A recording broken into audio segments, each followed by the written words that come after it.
Hello everyone. Video lecture की series में आपका स्वामी विवेकानंद महाविद्यालय के इस यूट्यूब चैनल पर फिर से एक बार स्वागत है।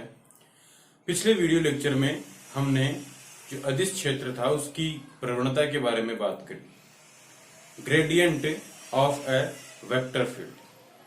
आज इसी सीरीज को आगे बढ़ाते हुए हम बात करेंगे कार्तीय निर्देशांकों में अदिश फलन की प्रवणता, the scalar gradient in Cartesian coordinates में। कार्टेशियन निर्देशांकों में अदिश फलन की प्रवणता क्या होती है? चूंकि पिछले वीडियो लेक्चर में हमने ये कैलकुलेट किया था कि ग्रेडियंट फाई इक्वल टू हमारे पास होता है d phi upon D n n cap, जहां पे एन केप एक एकांक सदिश था जो कि इक्विवेक्टर जो सरफेस था उसके परपेंडिकुलर हमने ड्रॉ किया था। तो डी एन केप यहाँ पे एक एकांक सदिश था। अब मैं अगर इस ग्रेडियंट फाई को डी आर वेक्टर से दोनों तरफ स्केलर जो है डॉट प्रोडक्ट कर देता हूं, अदिश गुणा कर देता हूं, तो मैं यहां पे फाइंड करता हूं d gradient phi dot D R vector d phi upon D n dot n cap dot D R vector.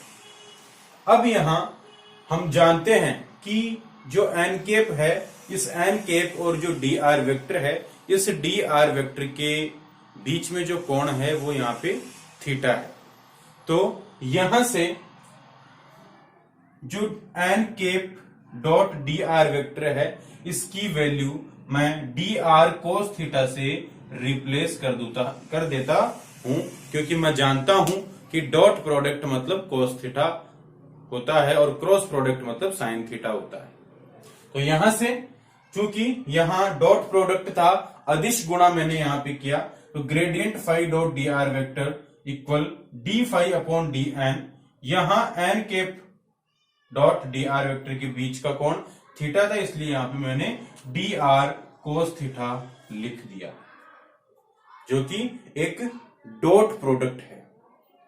अब यहां से मैं आगे बात करूं तो gradient phi dot D R vector, इसकी वैल्यू यहां से हो जाएगी d phi upon D n dot d N.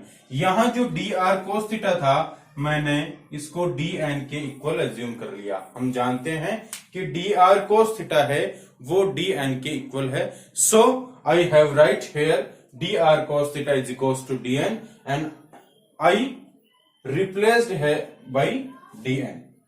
मैंने इसको यहां पे डी एन से रिप्लेस कर दिया है। अब यहां अगर मैं देखूं तो gradient phi dot D R vector की वैल्यू केवल और केवल डी फाई है, जिसको मैं इक्वेशन नंबर 2 से रिप्रेजेंट कर रहा हूं।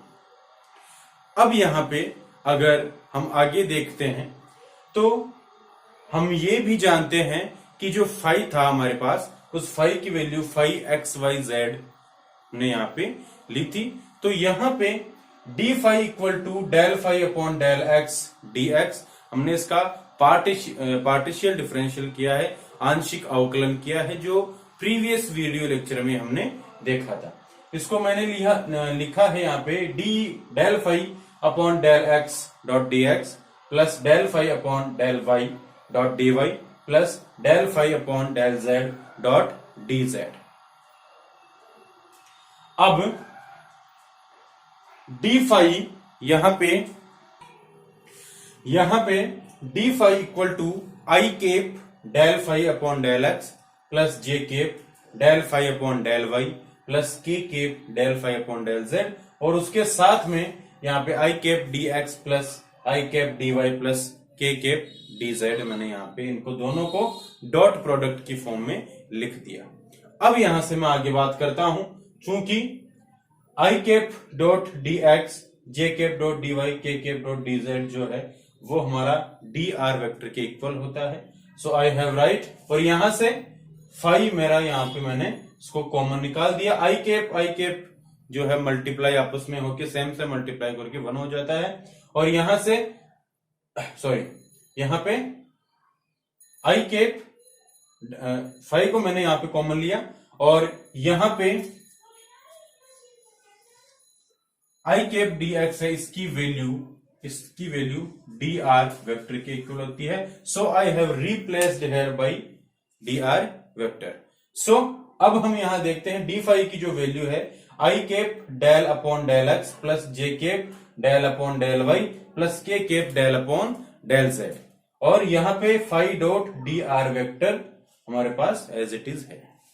अब यहां से हम आगे बात करें, इसको मैं इक्वेशन नंबर 3 से रिप्रेजेंट करता हूं, and we have see that, हम यहां देखेंगे जो इक्वेशन 3 है is also equal d phi and equation 2 is also equal d five.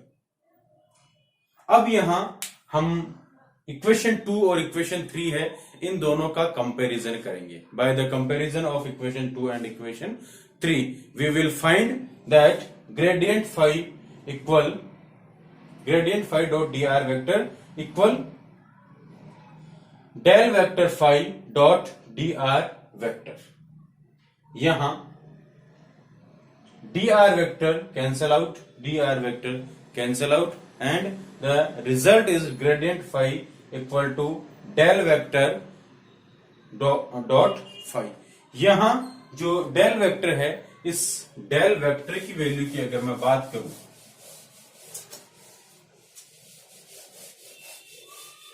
तो यहां del vector equal to i cap del upon del x, j cap del upon del y and k cap del upon del z होती है। कहीं भी पूरी physics में जहां हम डेल यूज लेंगे उसका मीन इसी से हम देखेंगे। आगे हम जो भी टर्म्स यूज लेंगे वो सीधी की सीधी डेल वेक्टर से रिप्रेजेंट करेंगे। तो यहां जो हमारे पास इक्वेशन है, gradient phi equal to del vector dot phi, it is known as the gradient of a scalar field in Cartesian coordinates.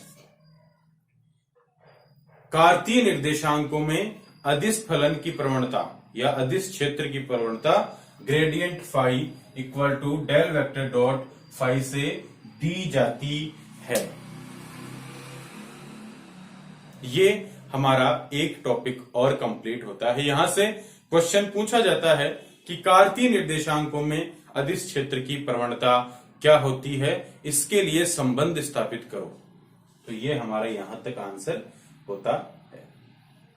अब हम बात करते हैं कि जो सदिश क्षेत्र है, इस सदिश क्षेत्र का रेखा समाकलन क्या होता है। What is the line integral of vector field, what is the line integral of vector field. सदिश क्षेत्र का रेखा समाकलन क्या होता है, इसके बारे में हम बात करते हैं। तो हम देखते हैं सदिश क्षेत्र का रेखिक समाकलन। चूंकि जैसे कि हमें नाम से पता चल रहा है कि लाइन इंटीग्रल की यहां हम बात करेंगे, किसी भी वेक्टर फील्ड की लाइन इंटीग्रल की हम यहां पे बात करने वाले हैं।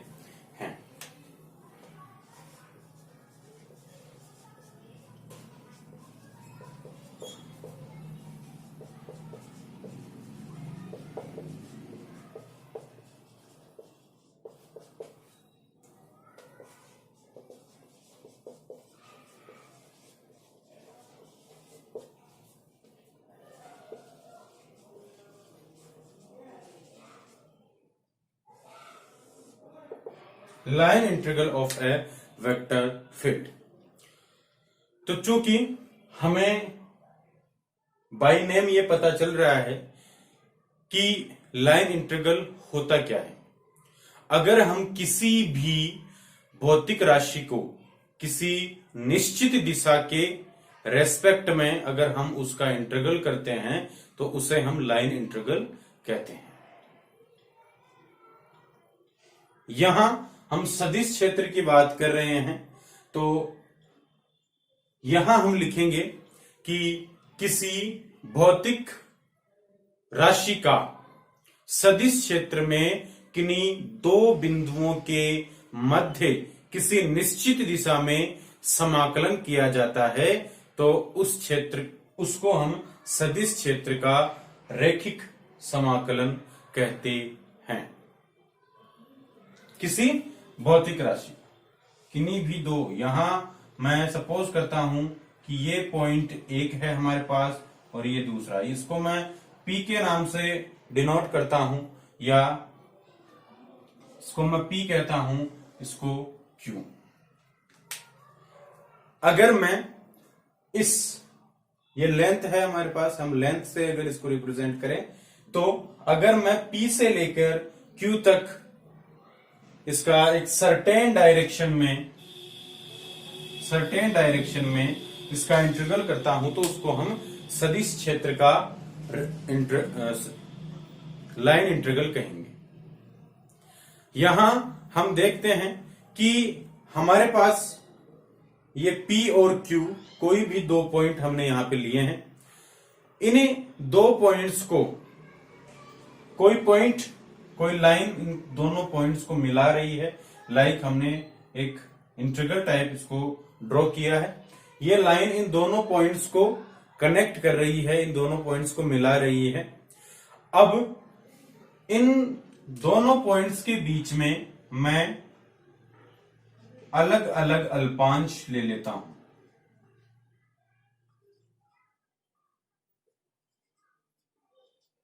और ये क्या है? ये सारे के सारे विस्थापन अल्पांश है।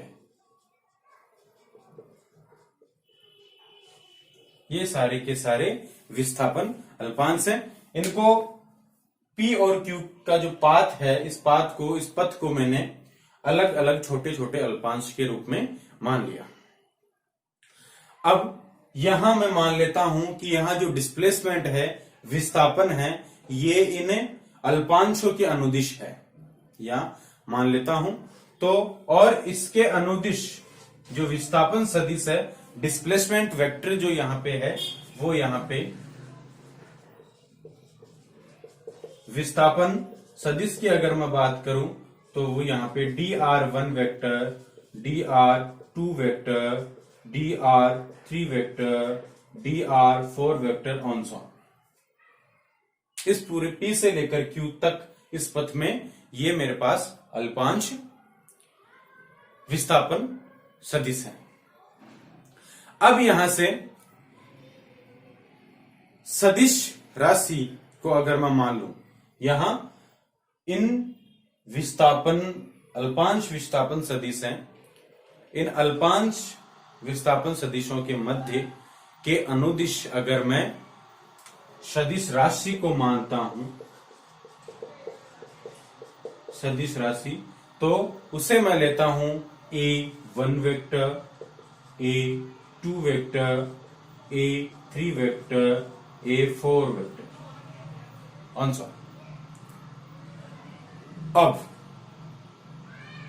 यहां A1 सदिश राशि है विस्थापन dr1 वेक्टर के अनुदिश।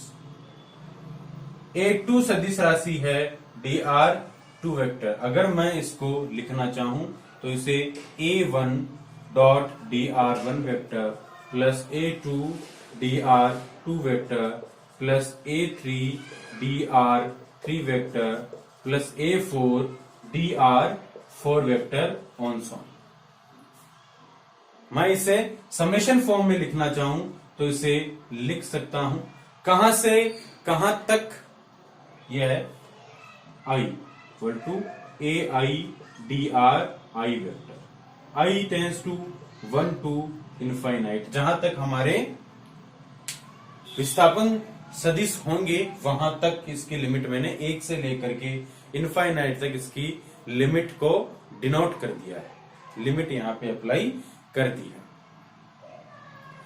चूंकि यहां अगर मैं इसकी बात करता हूं, इन 2 पॉइंट्स की अगर मैं यहां बात करूं तो यहां जो समेशन होगा वो होगा P2Q and AI vector dri vector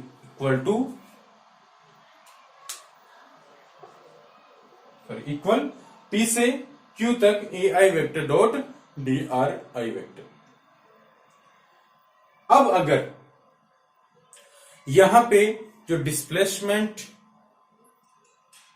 जो विस्थापन अल्पांश है, ये विस्थापन अल्पांश अगर बहुत कम हो, नेग्लिजिबल हो, तो ऐसी सिचुएशन में क्या होगा, यहां पे हम लिमिट अप्लाई करेंगे और लिमिट अप्लाई होगी, limitation DRI vector tends to 0, DRI tends to 0। तो ऐसी सिचुएशन में यहां पे जो हमारे पास वैल्यू है P2Q AI DRI vector will be replaced by integral and PQ is equals to AI dot DRI vector. ये हमारे पास इसका फाइनल रिजल्ट आ जाता है। यानी अगर हमारा क्वेश्चन पूछा जाए कि सदिश क्षेत्र का रेखा समाकलन क्या है, तो हमारा लास्ट इक्वेशन, लास्ट रिजल्ट जो है ये होगा।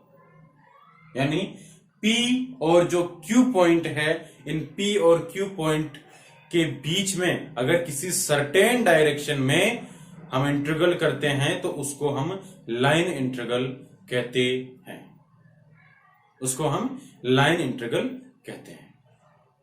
अब बात आती है कि ये जो हमने लाइन इंटीग्रल किया है, इसका फिजिकल सिग्निफिकेंस क्या है? What is the physical significance of line integral? यानी लाइन, ये जो रेखा समाकलन है, इसका भौतिक महत्व क्या है, इसके हम बात करते हैं।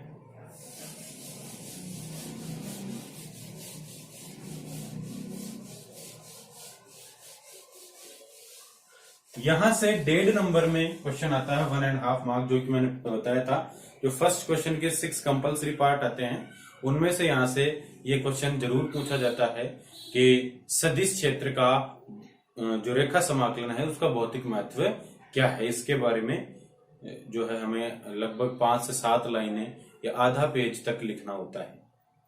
बात करते हैं।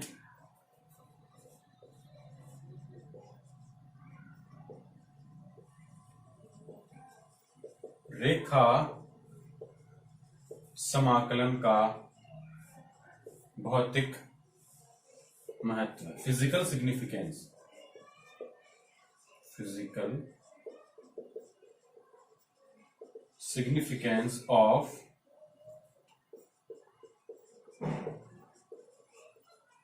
Line integral.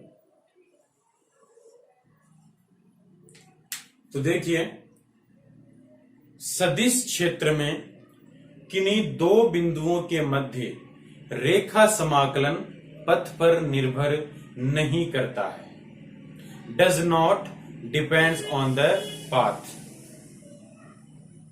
फिर से मैं रिपीट कर देता हूं। सदिश क्षेत्र में किन्हीं दो बिंदुओं के मध्य जो रेखा समाकलन है वो पथ पर निर्भर नहीं करता है।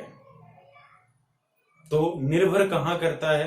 यह प्रारंभिक बिंदु और जो अंतिम बिंदु है उन दोनों की स्थितियों पर निर्भर करता है।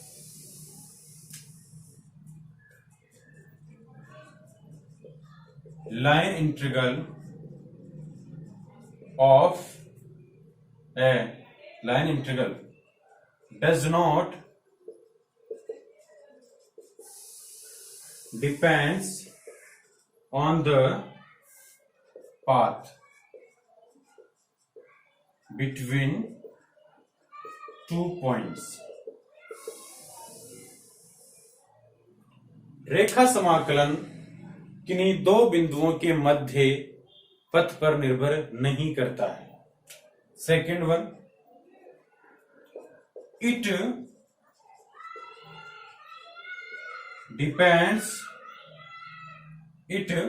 depends on the initial point and depends on the position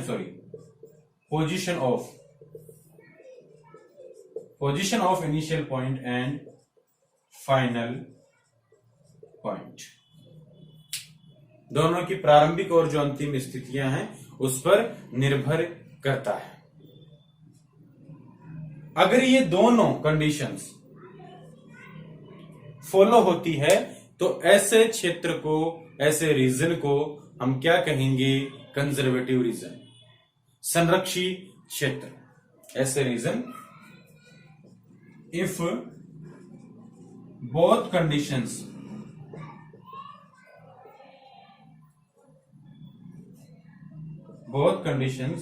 are follow, then the region region is known as conservative region। अगर ये दोनों परिस्थितियां सेटिस्फाई हो रही है, इसका मतलब जो हमारा क्षेत्र होगा वो कौन सा होगा? उसको हम संरक्षी क्षेत्र कहते हैं। अब यहां जो ए वेक्टर हमने लिया था, ए वेक्टर, अगर ए वेक्टर P और Q पॉइंट्स हैं, उन दोनों पॉइंट्स के बीच में किसी कण पर लगने वाले बल को प्रदर्शित करे, तो यहां ए वेक्टर है वो P और Q के बीच में अगर किसी पार्टिकल पर लगने वाले फोर्स को रिप्रेजेंट करता है, तो यहां पे P tends to Q a vector dot dr vector. ये टोटल P पॉइंट से लेकर Q पॉइंट तक उस पार्टिकल को डिस्प्लेस करने में जो फोर्स अप्लाई हुआ है उस फोर्स की वैल्यू को शो कर रहा है, उस फोर्स की वैल्यू को शो करता है। Total integral P to Q a vector dot dr vector. क्यों? क्योंकि हमने यहां पे ये ज्यूम किया है कि अगर ए वेक्टर उन दोनों पॉइंट्स के बीच में कोई पार्टिकल है, उस पर लगने वाले फोर्स को रिप्रेजेंट करे, तो P से लेकर Q तक उस पार्टिकल का डिस्प्लेसमेंट कितना हुआ है, ये इसको रिप्रेजेंट करता है। अब हम बात करते हैं सदिश फ्लक्स, वेक्टर फ्लक्स क्या होते हैं, वेक्टर फ्लक्स के बारे में।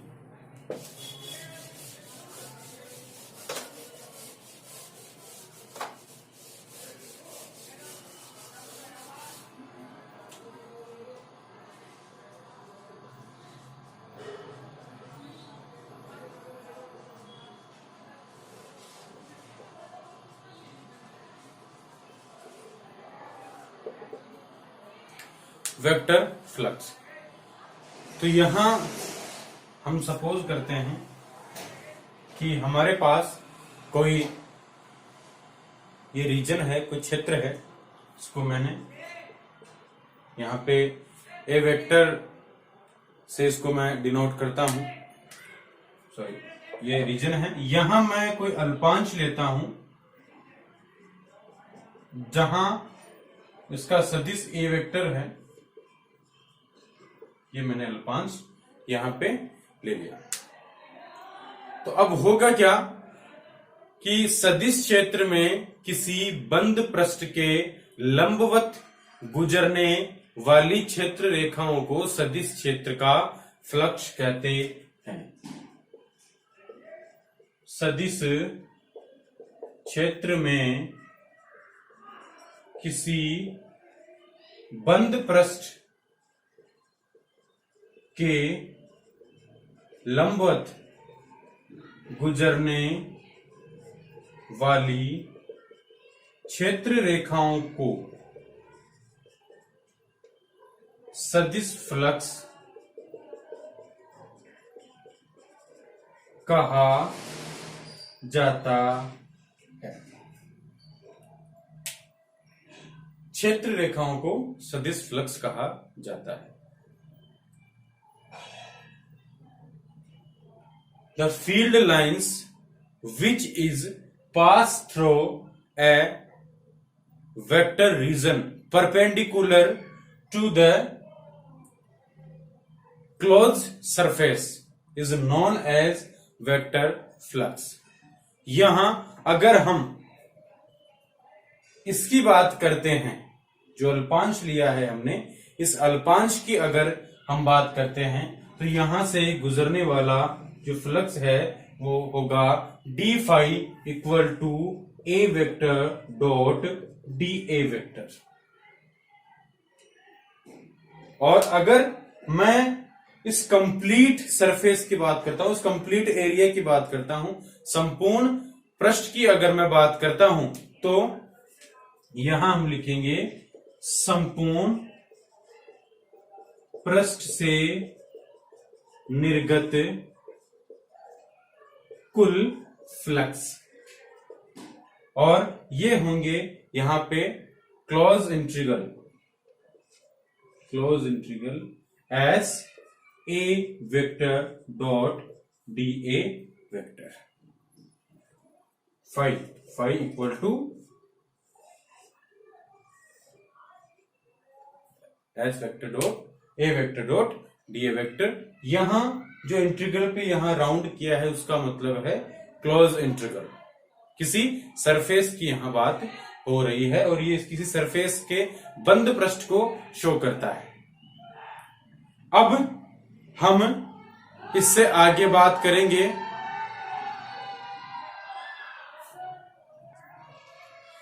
अब आज की वीडियो लेक्चर में हम इतना ही देखेंगे। आगे की वीडियो लेक्चर में हम देखेंगे कि सदिश का डाइवर्जेंस क्या होता है, सदिश के डाइवर्जेंस का भौतिक महत्व क्या होता है, डाइवर्जेंस विद अपसरण उसका भौतिक महत्व क्या होता है, ये सब हम देखेंगे हमारे आने वाले वीडियो लेक्चर में। आई होप आप सभी को ये वीडियो लेक्चर जो सीरीज हम बना रहे हैं वो आपको अच्छी लग रही है। अगर आपका कोई भी क्वेश्चन अराइज होता है तो आप कमेंट बॉक्स में जाकर के अपना क्वेश्चन पुट अप कर सकते हैं। नेक्स्ट वीडियो लेक्चर में हम उस क्वेश्चन के बारे में बात करेंगे और फिर हम कंटिन्यू करेंगे।